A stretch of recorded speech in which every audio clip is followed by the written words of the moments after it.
اس سے ایک سوال ہوتا ہے، کریمیشن کے متعلق اسلام میں کوئی واضح حکم ہے کہ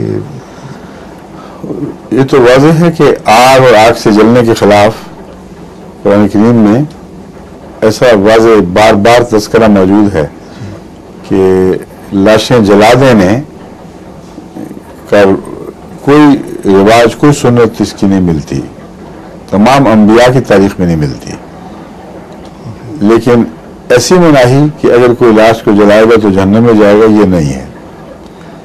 اس کے برعکس ایک ایسے شخص کی بخشش کا ذکر ملتا ہے جس نے وصیت کی تھی کہ میری لاش جلا کر اسے ہڈیاں تک جلا دی جائیں، یہاں تک کہ وہ کلیتاً راکھ ہو جائے، کچھ بھی باقی نہ بچے، اس کی راکھ پہ بکھیر دو پانیوں میں، ہواؤں میں، ہر طرف.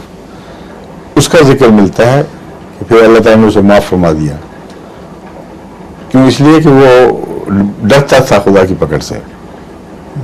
یہ اس نے اپنی طرف سے طریقہ بنایا تھا کہ ذرے ذرے پھیل جائیں گے تو کون مجھے پکڑے گا. پھر تو اللہ تعالیٰ نے حکم دیا کہ ساری اس کے ذرہ ذرہ اکٹھا ہو کر، اور پھر جب وجود میں آیا تو خدا نے پوچھا کیا بات تھی، تو یہ حرکت کی، تو مجھ سے بچ کے نکل گیا؟ تو نہیں، صرف ڈرتا تھا. تو اس پہ اللہ تعالیٰ نے اس کو کہا کہ ٹھیک ہے میں بخشتا ہوں. یہ اس سے پتہ چلتا ہے کہ جس نے جلایا گناہ گار بھی بہت تھا، ڈرتا تبھی تھا، اور جلے ہوئے کو بخش کے دیا گیا. اس لیے کوئی یہ نہیں کہہ سکتا کہ وہ جل گیا ضرور جنت میں جائے گا. یہاں کی اس کی لاش کی جلن اس کو اس دنیا کی جلن سے بچا تو گئی نا بہرحال. تو ایسے مسائل جو بہت باریک در باریک ہیں، ان میں بہت زیادہ دخل اندازی ٹھیک نہیں ہے. یعنی ان معنوں میں کہ غیر قوموں کو ہم کہیں تو نہ جلاؤ ضرور، بالکل ناجائز ہے، یہ نہیں کہنا چاہیے.